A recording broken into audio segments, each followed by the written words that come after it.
Bonjour les amis, bienvenue sur CYP Stories. Abonnez-vous à cette chaîne pour découvrir des histoires incroyables. N'oubliez pas d'aimer et de partager. N'hésitez pas à nous laisser un commentaire. Son retour à la Fondation ONI fut à la fois un triomphe et une épreuve pour Campsie.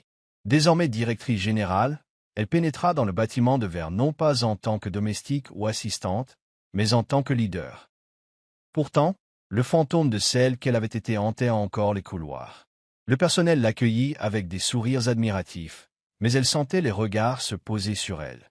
Son bureau, bien que spacieux et joliment aménagé, lui semblait inconnu. Son nom était inscrit sur la porte, mais sa confiance n'était pas encore au rendez-vous. Despaux l'avait accueilli personnellement, lui serrant la main avec un léger sourire, mais au-delà des politesses professionnelles, il s'était retiré. Leur conversation était désormais strictement professionnelle. Plus d'appels tard le soir. Plus de plaisanteries. Aucune proximité. C'était comme si la tension émotionnelle d'il y a 2 ans avait été repliée, mise en boîte et rangée sur une étagère inaccessible. Derrière ce mur professionnel, Despaux était en difficulté. Regarder Campsie diriger les réunions avec grâce et clarté réveilla quelque chose qu'il ne pouvait nommer. Sa voix était devenue plus forte, sa posture plus assurée, et son regard exprimait une maturité façonnée par la distance et l'indépendance. Il était fier, mais aussi incertain de sa place dans son nouveau monde. Elle s'était levée sans lui. Assis aux tables de conférence, ils examinaient ensemble les stratégies des donateurs.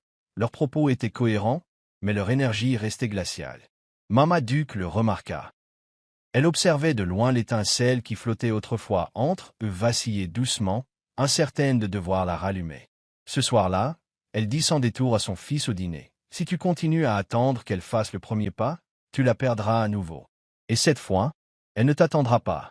L'arrivée de Zina Okafor chez Onigro a été un coup de vent dans une salle de conseil aux fenêtres verrouillées, brusque, soudaine et sans complexe. Forte d'un diplôme de Harvard, de nombreuses années d'expérience au sein d'entreprises technologiques internationales et d'une solide réputation pour son expertise en redressement d'entreprise, elle est rapidement devenue le centre d'attention de la direction. Despaux l'avait recrutée pour piloter une nouvelle stratégie d'innovation et avait été impressionné par sa vision. Zina s'exprimait avec assurance, défiait les modèles dépassés et ne s'en remettait pas à Despaux, ce qu'il trouvait rafraîchissant. Cependant, sa présence changeait aussi l'atmosphère, surtout autour de Campsie. Zina était tout ce que Campsie ne cherchait pas à être, une visibilité agressive, calculatrice et politiquement avisée. Et si Despaux respectait profondément Campsie, son admiration pour le génie de Zina suscitait une vague de comparaison. Pour Campsie, l'arrivée de Zina était un avertissement. Bien que sa position au sein de la fondation fût assurée, elle ne pouvait ignorer la subtile hiérarchie qui se dessinait. Zina a commencé à assister à des réunions conjointes destinées à la coordination de la fondation et de l'entreprise, interrompant ou reformulant souvent les suggestions de Campsie. Bien que Zina ne l'ait jamais attaqué directement, son ton frisait toujours la condescendance. Excellente remarque, Campsie, mais permettez-moi de développer cela pour en faire quelque chose de plus concret, a-t-elle déclaré un jour devant une salle remplie de parties prenantes. Despaux ne l'a pas corrigé. Il ne défendit pas Campsie. Il prit simplement des notes. Et même si Campsie ne dit rien, la douleur d'être à nouveau invisible, surtout devant lui, était plus profonde que n'importe quel affront professionnel. Seul dans son bureau, Campsie regarda par la fenêtre, respirant lentement. Elle avait fait trop d'efforts pour se recroqueviller à nouveau, mais elle ne savait pas comment réagir sans paraître menacée. Un nouveau partenariat avec une entreprise internationale imposait des exigences élevées à la direction de l'ONI. Despaux et Zina se sont soudainement retrouvés à travailler tard le soir ensemble, à rédiger des propositions, à examiner les données des investisseurs et à participer à des conférences de presse conjointes. Leur synergie était évidente, stratégique, dynamique et souvent tacite. Campsie, quant à elle, commençait à constater que son agenda s'éclaircissait. Sa présence autrefois active dans les réunions interfonctionnelles se réduisait à des résumés et des courriels copiés. Elle restait le visage de la fondation, mais le cœur de la prise de décision s'était déplacé ailleurs. Elle se disait de ne pas être jalouse, c'était l'évolution de l'entreprise. Mais lorsqu'un soir, elle passa devant la salle de réunion et vit Despaux et Zina rire devant un tableau comme de vieux amis, sa poitrine se serra. Ce n'était pas une question de romance. C'était une question d'accès. Et d'une certaine manière, elle se sentait exclue d'un espace qu'elle avait contribué à construire. Ce soir-là, Campsie rentra tard et trouva Mama Doupe qui l'attendait dans le salon, enveloppée dans un châle. « Tu as été silencieuse, dit-elle doucement. Campsie esquissa un léger sourire. Simplement fatiguée. Mais Mama Doupe ne s'y trompait pas. Tu as construit quelque chose d'important, ma chère. Ne laisse personne t'en faire douter. Pas même lui. Ses yeux scrutèrent le visage de Campsie. Les hommes comme mon fils ont peur de ce qu'ils aiment. Ils ont peur que cela les affaiblisse. Mais l'amour ne rend pas faible, il rend humain. Campsie ravala ses larmes et hocha la tête. Elle ne voulait pas se mettre en colère. Elle voulait juste être vue à nouveau, non pas comme une menace, ni comme un trophée, mais comme la femme qu'il avait soutenue quand il n'y avait que l'ambition et la paperasse. Et s'il ne le voyait pas maintenant, elle s'en irait avant même d'avoir sollicité son attention. Chitra retourna à Lagos sans prévenir, traînant derrière lui une valise et une réputation. Il paraissait plus vieux que ses 21 ans, épuisé par la tension, avec une nervosité qui lui collait à la peau comme de la sueur. Quand Campsie ouvrit la porte et le vit, sa première réaction fut le soulagement, la seconde l'inquiétude. Il marmonna quelque chose comme quoi il devait se cacher un moment. Ce n'est que 2 jours plus tard que la vérité a éclaté. Il avait été suspendu de l'université à la suite d'une manifestation étudiante qui avait dégénéré en acte de vandalisme. Bien qu'il n'ait pas participé directement aux violences, son nom figurait sur des pétitions et des interviews de presse. Campsie était furieuse. « Veux-tu gâcher tout ce pour quoi nous avons souffert » cria-t-elle.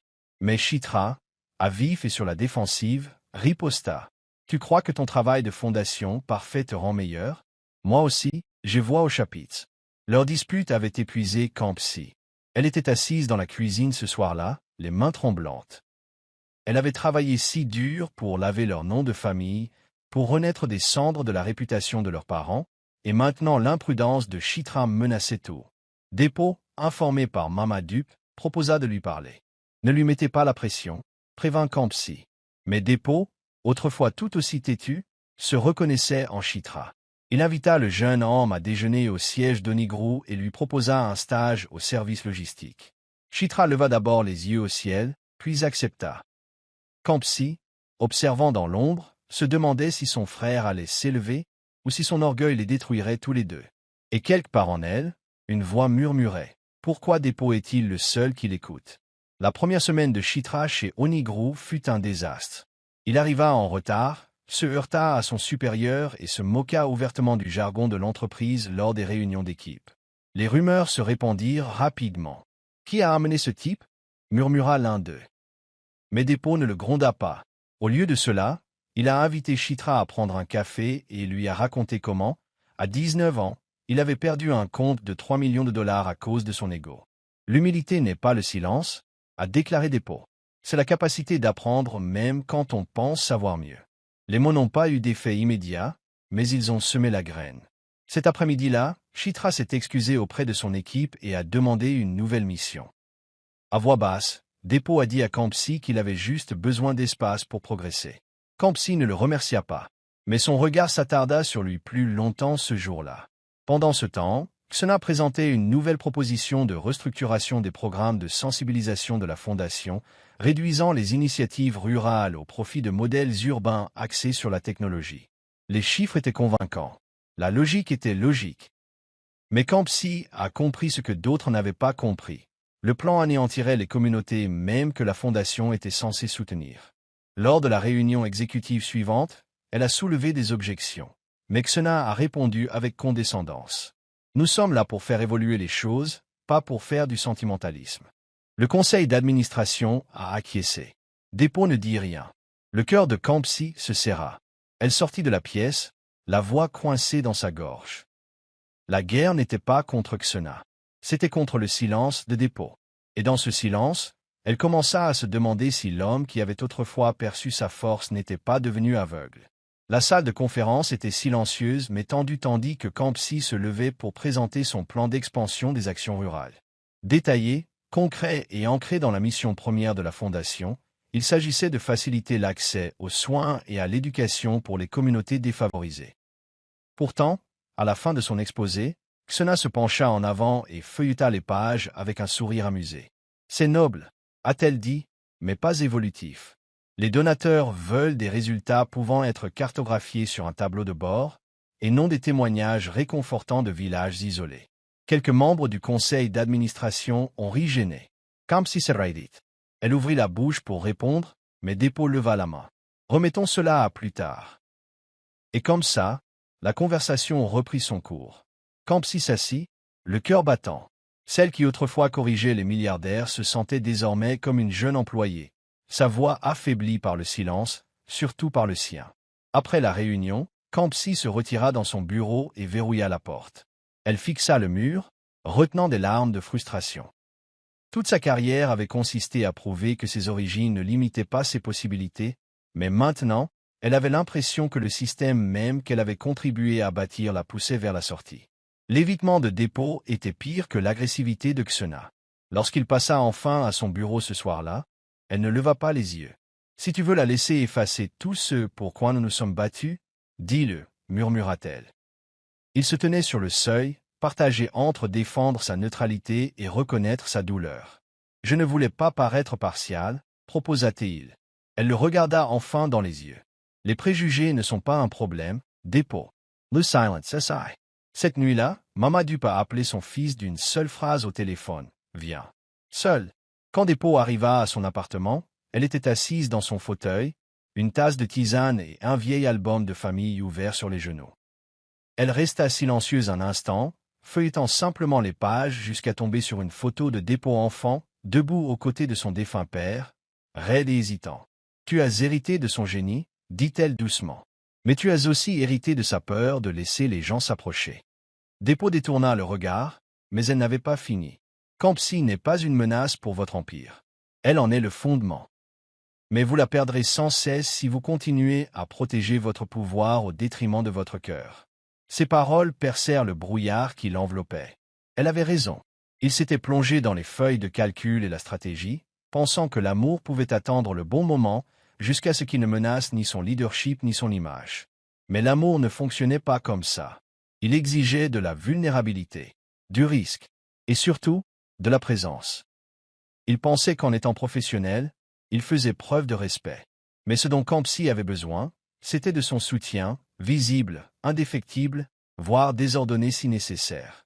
Cette nuit-là, Dépôt resta longtemps assis dans sa voiture devant le bâtiment de la fondation, les yeux fixés sur la fenêtre du bureau de Campsie.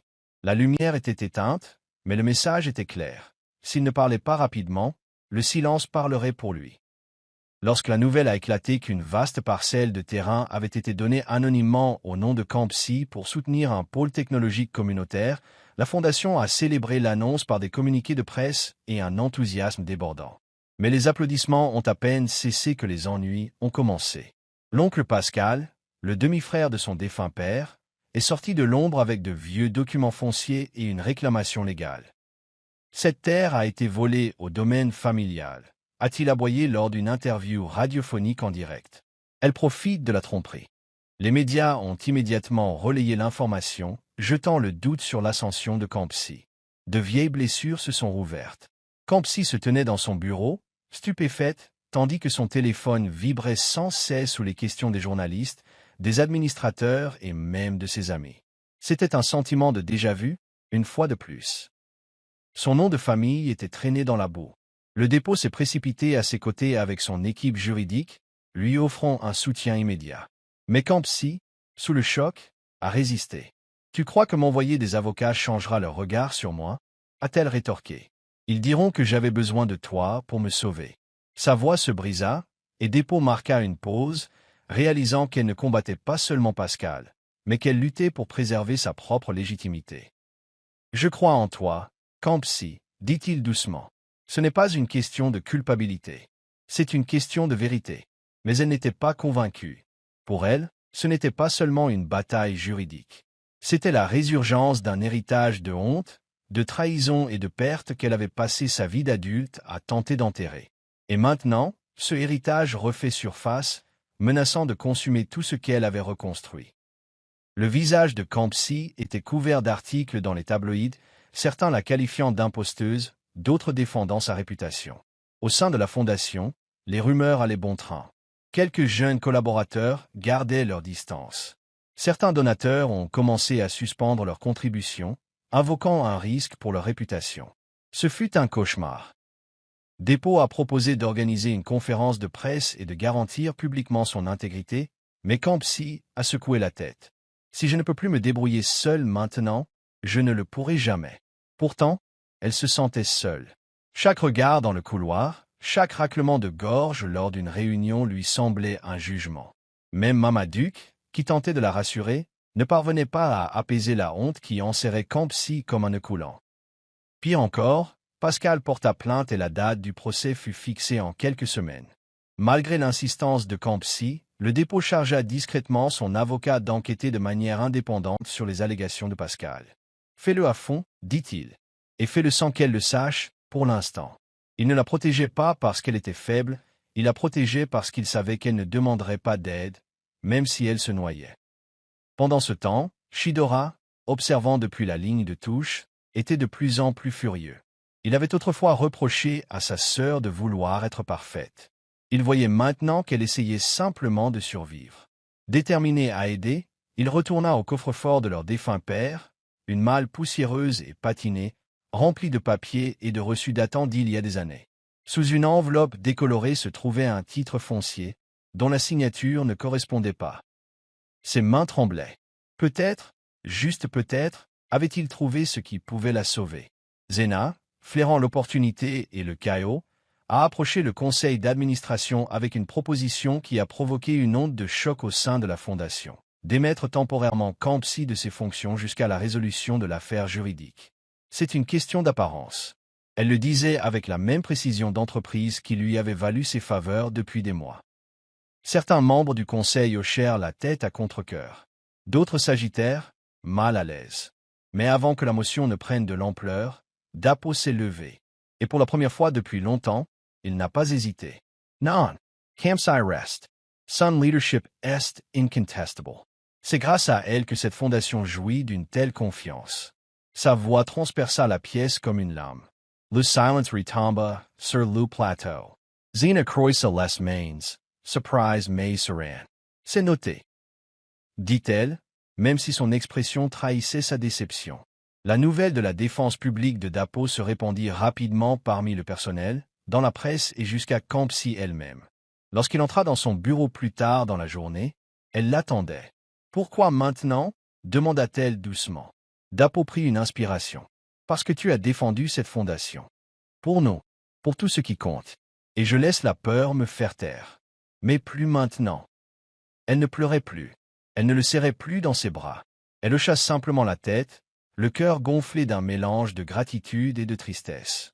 La guerre n'était pas finie, mais pour la première fois, elle avait l'impression de ne pas se battre seule. Et ce soir-là, tandis que Lagos scintillait de lumières agitées devant sa fenêtre, Campsie s'autorisa à croire que la vérité, et ceux qui la défendaient, pourraient bien suffire à la vaincre. La salle d'audience était bondée, les flashs allumés lorsque Campsie entra dans le bâtiment, flanqué de son avocat.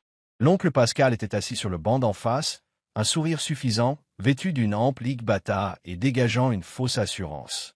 L'affaire avait attiré l'attention nationale, présentant Campsie soit comme une opportuniste trompeuse, soit comme une réformatrice résiliente.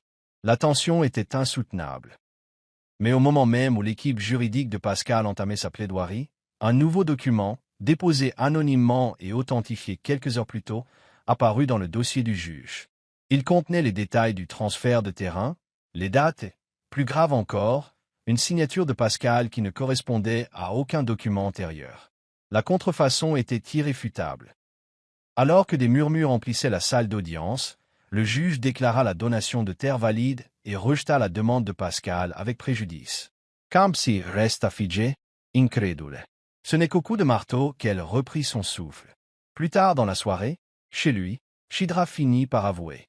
Il avait trouvé le dossier caché dans la vieille mallette de leur père, sans rien dire à personne, l'avait remis au tribunal. « Tu aurais essayé de me protéger ?» dit-il. « Alors je l'ai fait discrètement. » Les yeux de Campsie se sont remplis de larmes, non seulement à cause de la victoire, mais aussi parce que son petit frère avait enfin pris les choses en main. Non pas par colère ou par ego, mais avec détermination. Ils se serraient fort, leurs blessures passées momentanément guéries. Et quelque part dans le silence, quelque chose entre eux se rétablit. Non seulement les liens du sang, mais la confiance mutuelle. Campsie avait été disculpée. Mais plus encore, elle ne se sentait plus seule. Même après la tempête juridique, Campsie se sentait épuisée émotionnellement. Les rumeurs persistaient, et malgré le soutien public qu'elle recevait, elle ne parvenait pas à se défaire du sentiment d'être constamment scrutée. Alors, lorsqu'une importante association internationale à but non lucratif du Cap lui proposa une bourse, elle hésita, mais se sentit aussi tentée. Ce serait une rupture nette. Une nouvelle vie. Un an à l'étranger, loin des drames, des attentes, loin de Dépôt. Elle garda la lettre pliée dans son tiroir pendant des jours, jusqu'à ce que Dépôt débarque chez elle un soir, sans prévenir. Son visage exprimait cette même vulnérabilité obstinée qu'elle avait appris à reconnaître. « Tu pars » demanda-t-il, sans formalité, sans détour. Campsie ne répondit pas directement. Au lieu de cela, elle se tenait près de la fenêtre, regardant la ville. « Peut-être, murmura-t-elle. Peut-être que j'ai besoin de me rappeler qui j'étais avant tout ça. » Dépôt s'approcha d'une voix ferme et basse. « Si je te perds maintenant, je perds tout. La salle de réunion, la marque, même la fondation. Rien de tout cela ne signifie rien si tu n'y es pas. » Campsie se tourna vers lui, le regard fatigué croisant le sien. « Alors, on est quoi, Dépôt ?» Il n'hésita pas cette fois. « On est réel, dit-il.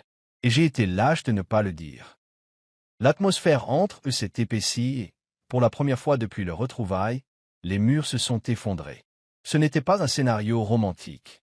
C'était juste deux personnes brisées qui choisissaient l'honnêteté plutôt que l'ego. Et à cet instant, quelque chose a finalement basculé. Leur premier baiser n'a été ni un feu d'artifice, ni un coup de tonnerre. C'était calme, comme les premières lueurs après un orage. Cela se produisit plus tard dans la soirée, alors qu'ils étaient assis côte à côte sur le canapé, partageant un bol de suya et une bouteille de zobo. Dépôt se pencha, non pas par impulsion, mais intentionnellement. Leurs lèvres se rencontrèrent brièvement, tendrement, et lorsqu'ils se séparèrent, aucun des deux ne se précipita pour combler le silence. C'était suffisant. Ce n'était pas la passion qui les submergeait, mais la clarté.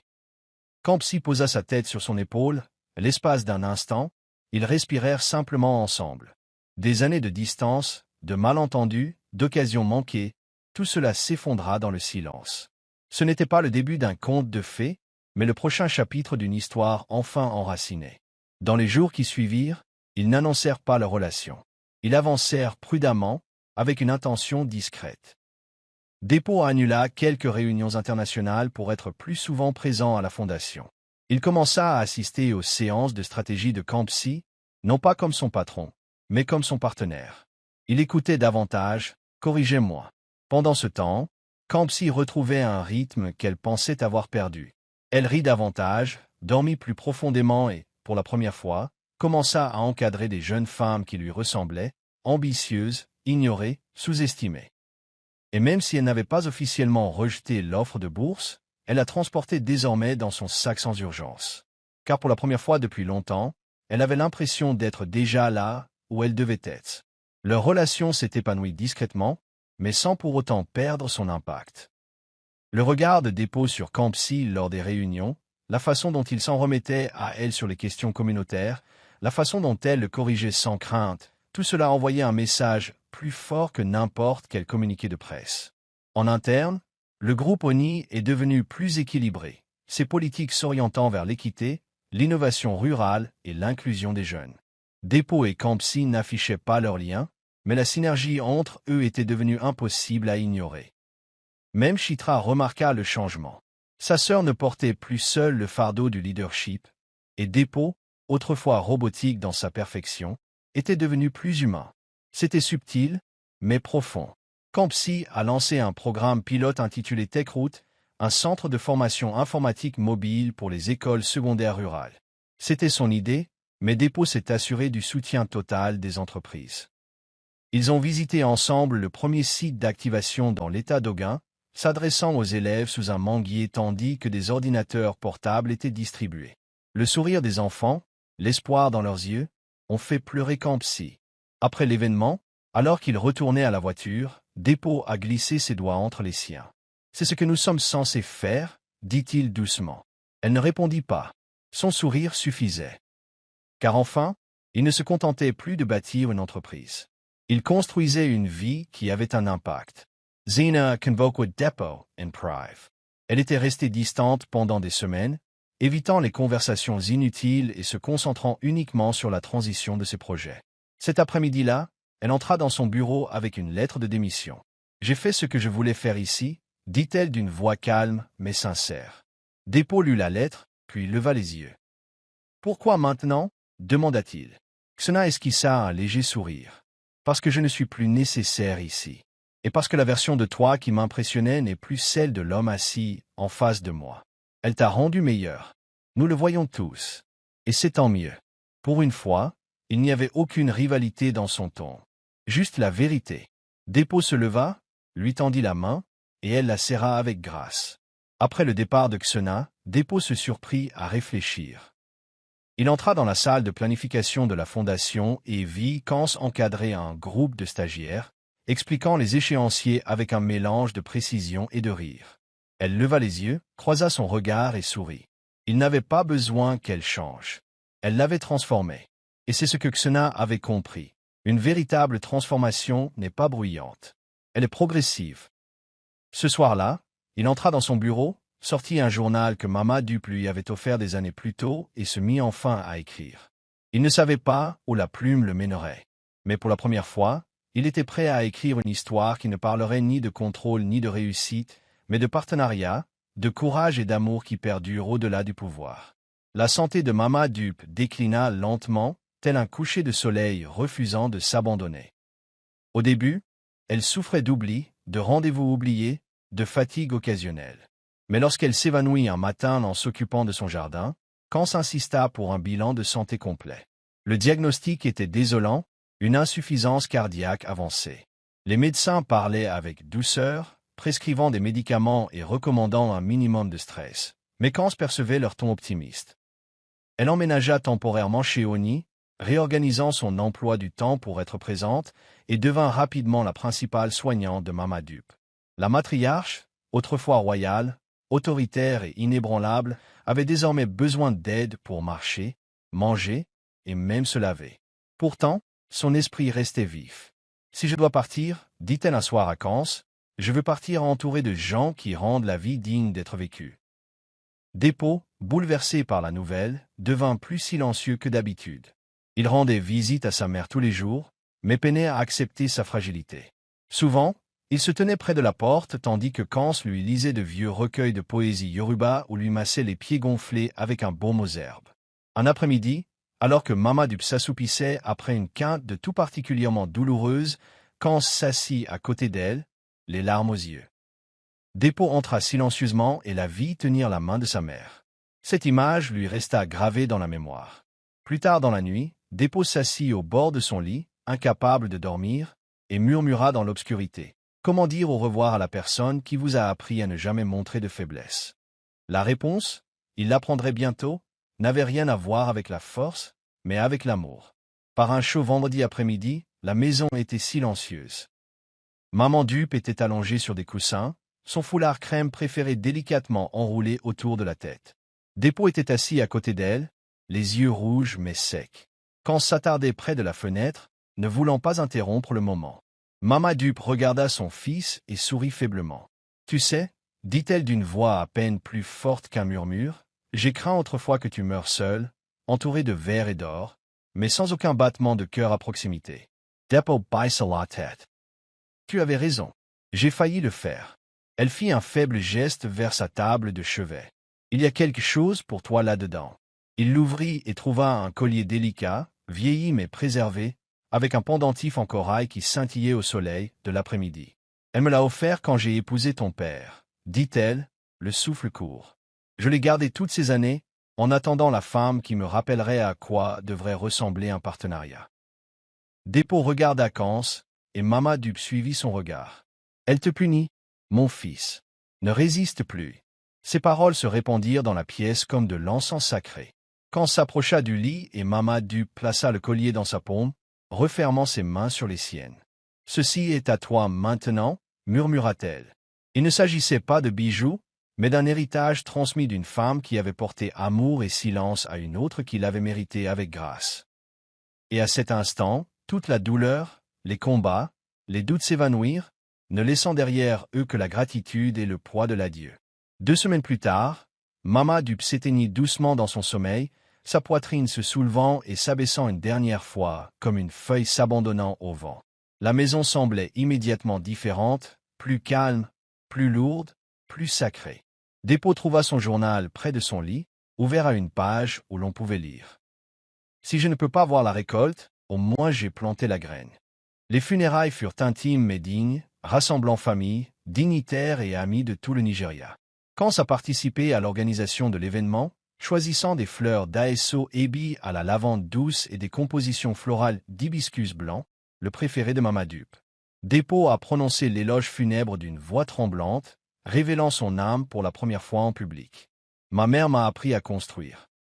Mais Kans m'a appris pourquoi c'est important, dit-il d'une voix brisée. Son hommage personnel prit la forme d'une pièce de spoken word interprétée sous la voûte ensoleillée du domaine familial. C'était une promesse de perpétuer l'héritage de communauté, de compassion et de courage de Mama Dup. Après l'enterrement, les invités se rassemblèrent pour célébrer la vie. Au son des tambours, Dépôt et Kans s'assirent côte à l'ombre d'un amandier. Elle aurait aimé ça, dit Kans, la tête posée délicatement sur son épaule. Dépôt hocha la tête, serrant contre elle le collier qu'elle avait offert à Kans, désormais noué autour de son poignet. Elle ne nous a pas seulement bénis, murmura-t-il. Elle nous a donné l'un à l'autre. Et dans le silence qui suivit, entourés de souvenirs et de bénédictions, ils pleurèrent ensemble, non pas en tant que PDG et directeur de la fondation, mais comme 2 cœurs transformés à jamais par la même femme. Le deuil de Dépôt a été soudain, imprévisible, parfois accablant. Après les funérailles, il s'est replié sur lui-même. Les réunions ont été annulées, les courriels sont restés sans réponse, et son bureau, autrefois bien rangé, s'est encombré de papiers non utilisés. Kans n'insistait pas. Elle lui apportait à manger, lui déposait des vêtements propres et restait parfois silencieuse sur le canapé pendant son sommeil. Lorsqu'elle trouva le journal de sa mère ouvert à côté d'une bouteille de vin de palme intacte, elle commença à lui en lire de courts passages. L'amour n'est pas tendre, c'est un terreau. Il tient ses racines même lorsque les tempêtes tentent de les arracher, disait une ligne. Elle a laissé un post-it à côté, toujours là. Je t'encourage toujours. Il ne répondit pas au début, mais petit à petit, sa présence silencieuse commença à apaiser sa douleur. Finalement, Dépôt revint au monde, non pas d'un coup, mais délibérément. Il a commencé à tenir un journal quotidien, parfois de quelques lignes seulement. Il a planté un jardin à l'extérieur du campus de la Fondation Oni, avec des fleurs portant les noms de femmes importantes de sa vie. Il rencontrait régulièrement Chitra, lui proposant un mentorat plutôt que des conférences. Son ton s'adoucit. Son regard s'attarda plus longuement sur les moments importants. Un matin, alors qu'il observait Kans animer une séance de planification pour la Fondation, il réalisa qu'elle ne l'avait pas seulement aidé à surmonter la perte, elle lui avait appris à vivre avec. Et quand il retourna enfin à son bureau et le débarrassa, il trouva un vieux post-it caché dans un tiroir. On pouvait y lire « Le véritable héritage, c'est celui qu'on devient après la rupture ». Il sourit. Il a finalement compris. Des mois plus tard, Kans a été invité à prononcer le discours d'ouverture d'un sommet sur l'autonomisation des jeunes à Abuja, et Dépôt l'a accompagné discrètement, non pas en tant que PDG, mais en guise de soutien. L'événement a attiré des centaines de jeunes leaders, enseignants et entrepreneurs de toute l'Afrique de l'Ouest. Sur scène, Kans se tenait dans une combinaison bleu profond, les cheveux naturels relevés, le regard brûlant de conviction. Son discours était un mélange de souvenirs, de stratégie et d'émotions. Elle parlait de se libérer de la honte, de trouver une identité et un but, d'aimer intensément tout en construisant de manière responsable. La femme que je suis aujourd'hui, disait-elle, a été façonnée par le rejet, reconstruite par l'héritage et aiguisée par un amour qui ne cherchait pas à me réparer, mais à marcher à mes côtés. La foule la ovationnait. Dépôt, assis au premier rang, sentit sa poitrine se gonfler, non seulement de fierté, mais de révérence. Elle n'était pas son ombre. Elle était sa partenaire. Et pour la première fois de sa vie, il n'éprouvait pas le besoin d'éclipser qui que ce soit. Plus tard dans la soirée, il marchait dans les rues tranquilles d'Abuja, main dans la main, discutant de tout et de rien. J'ai pensé à l'avenir, dit Dépôt, mais pas à l'entreprise ni au conseil d'administration. Camps Surratt. Et après, il marqua une pause. Nous. Et comment nous donnons en retour? Ensemble. Elle lui serra la main. Alors commençons à construire quelque chose que personne d'autre n'a encore imaginé. Sous les étoiles d'une ville encore pleine de rêves, ils ont commencé à esquisser les leurs. Dépôt se tenait tranquillement au fond de la salle communautaire d'Icoradu, regardant les enfants dessiner leurs rêves sur des tableaux blancs et les jeunes femmes présenter leurs idées d'entreprise avec passion. Le CAE des Impact Center, une initiative cofondée par lui et Kans, venait de terminer sa 3e semaine de formation. Après la dernière séance, il conduisit Kans dans un espace calme du nouveau bâtiment, une pièce remplie de livres, d'écrans numériques et de tableaux de femmes nigérianes fortes. Au centre se trouvait une boîte en verre contenant un seul objet, le collier de corail de Mamadup. Dépôt se tourna vers Kans, sortit un petit dossier de son sac et le lui remit entre les mains. Voici l'acte de propriété du centre. Il est à nos 2 noms. Mais la vision, cet objectif, c'est vous. Kans ouvrit lentement le dossier, la gorge serrée à la lecture de l'inscription, à celle qui avait donné une mission à l'amour et un visage à l'héritage. Elle leva les yeux, déjà pleins de larmes. Dépôt lui prit la main. Je n'ai jamais voulu d'une demande en mariage traditionnelle. Tu mérites quelque chose qui dure plus longtemps que des diamants. Construisons un avenir qui bâtit les autres. Kans n'eut pas besoin de dire un mot. Elle hocha simplement la tête, le serra fort dans ses bras et murmura « Oui ». Pas de photographe, pas de surprise mise en scène, juste 2 âmes engagées dans quelque chose de plus grand qu'elles-mêmes. Ils avaient passé des années à se briser et à guérir, à se perdre et à se retrouver. Désormais, ils n'étaient plus seulement amoureux. Ils étaient unis. Des semaines plus tard, Kans et Dépôt se rendirent à Enugu pour la traditionnelle rencontre. La famille élargie d'Iku, alias Kans, se réunit dans leur propriété, les tissus Ankara colorés ondulants tandis que les femmes cuisinaient du riz jalaf, de la soupe au poivre et du ragoût de feuilles amères dans des marmites géantes. Son oncle, Akugo, qui avait autrefois douté de ses choix, lança à Dépôt un long regard intimidant avant d'esquisser un sourire. « Elle a bien choisi, dit-il. » Dépôt, vêtu d'un simple isiagu blanc et d'une casquette rouge, accomplissait les cérémonies avec calme et respect, offrant cadeaux, noix de cola et vin tout en répondant aux questions taquines des tantes de Kans. Les rires étaient nourris, la chaleur sincère et la fierté évidente sur le visage de Kans. Plus tard dans la soirée, Chitor se leva pour porter un toast. Il parlait avec son cœur, sa voix tremblant une seule fois. À la mort de nos parents, j'ai cru que nous avions tout perdu. Mais Kans est devenu notre lumière. Et maintenant, Dépôt, tu es devenu son foyer. Il y eut un silence avant qu'un tonnerre d'applaudissements ne résonne dans l'enceinte. Dépôt prit Kans dans ses bras et, à cet instant, entouré de traditions, d'histoires et de bénédictions, ils ressentirent la fusion de 2 parcours autrefois marqués par la douleur, désormais réorientés par l'amour. Kans ne cherchait pas à accéder au pouvoir par le mariage. Elle rejoignait un héritage. Et pour Dépôt, il ne s'agissait pas d'une alliance politique, mais d'une rédemption. La cérémonie Yoruba à Lagos fut un spectacle d'élégance et de célébration. Le domaine d'Oni se transforma en une mosaïque culturelle, rideaux dorés, tambours parlants, danseurs en géli et igbata évoluant au rythme du bada, et une liste d'invités allant des dignitaires aux amis d'enfance. La présence de Mama Dupe dominait chaque instant. Son portrait trônait fièrement à l'entrée de la salle, orné de perles et de fleurs d'hibiscus fraîches. L'animatrice, une Yoruba charismatique à la voix puissante, guidait les cérémonies, appelant la famille de la mariée, testant le marié avec des énigmes traditionnelles et menant des rites symboliques d'unité.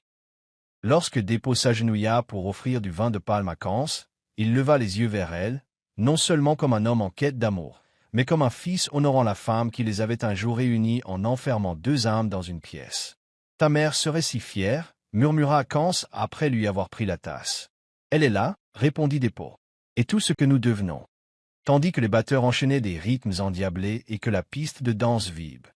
Au son de la fête, leurs mains restaient entrelacées. Ils n'étaient plus 2 individus cherchant à prouver leur valeur. Ils formaient désormais une force, unie, éprouvée et déterminée. Et tandis que les invités dansaient de joie et d'éloge, une chose était sûre, l'amour n'avait pas seulement survécu. Il avait mûri. Ils emménagèrent dans une nouvelle maison nichée dans un quartier calme de Lagos. Non pas une vaste demeure, mais un duplex durable et bien conçu, doté de panneaux solaires, d'un jardin sur le toit et de grandes fenêtres baignant chaque pièce de lumière. Les murs du salon étaient ornés de photos encadrées de leur programme de sensibilisation, et les étagères étaient remplies de livres sur l'innovation sociale, l'histoire africaine et la poésie. La cuisine était l'endroit préféré de Kans, où ils cuisinaient ensemble tous les dimanches, même lorsque le travail était débordant. Dans leur chambre, une citation encadrée. L'héritage, c'est l'amour que vous laissez derrière vous dans les vies que vous avez touchées. Chaque matin, Dépôt et Kans partageaient un café sur leur porche, regardant la ville s'éveiller autour d'eux. Ils n'avaient pas besoin de vacances extravagantes ni de déclarations sur les réseaux sociaux. Leur paix résidait dans le rythme des journées ordinaires, rythmées par des rires partagés, des débats stratégiques et des promenades nocturnes. Chitra leur rendait souvent visite, leur apportant des blagues et leur demandant des conseils. Leur maison était devenue plus qu'un simple espace, c'était une vision qui se réalisait. Dépôt, autrefois obsédé par l'Empire, avait appris que former des gens était plus épanouissant que générer des profits. Et Kans, autrefois sous-estimé et négligé, en était sorti non seulement respecté, mais aussi profondément enraciné dans un amour qui la comblait de bonheur. À l'occasion de l'anniversaire du décès de Mama Dup, Dépôt et Kans se rendirent au siège de la Fondation Honnay, désormais rebaptisée Dup Legacy Center for Leadership and Community Impact. Ils entrèrent dans la suite exécutive, le même bureau où ils avaient été enfermés des années auparavant. Il avait changé. Nouveaux meubles, œuvres d'art, éclairage plus intense, mais l'atmosphère lui semblait familière. Dépôt s'assit à l'endroit même où il avait arpenté le bureau, frustré, et rit. Qui aurait cru que ce bureau deviendrait un lieu sacré? Kans le rejoignit par terre, déposant un petit bouquet d'hibiscus entre eux. Tandis qu'ils étaient assis en silence, entourés de récompenses, d'articles de presse et de lettres de remerciement des communautés qu'ils avaient aidées, Kans rit doucement. Ta mère avait toujours 5 longueurs d'avance. Dépôt hocha la tête d'une voix calme. Elle ne voulait pas seulement que je trouve l'amour. Elle voulait que je comprenne ce que signifie le choisir, même quand c'est gênant, inconfortable ou incertain. Il prit la main de Kans, l'embrassa doucement et ajouta « Elle nous avait construits avant même que nous sachions que nous étions construits. » Et dans cette pièce, où l'héritage, l'amour et le but se sont rencontrés pour la première fois, ils se sont tenus la main, prêts à s'engager dans un avenir qu'ils avaient façonné de douleur, de patience et d'une connexion profonde et durable. Merci d'avoir regardé. Dites-nous ce que vous avez aimé dans cette histoire. N'oubliez pas d'aimer et de vous abonner. Activez également les notifications de publication pour recevoir les nouvelles histoires.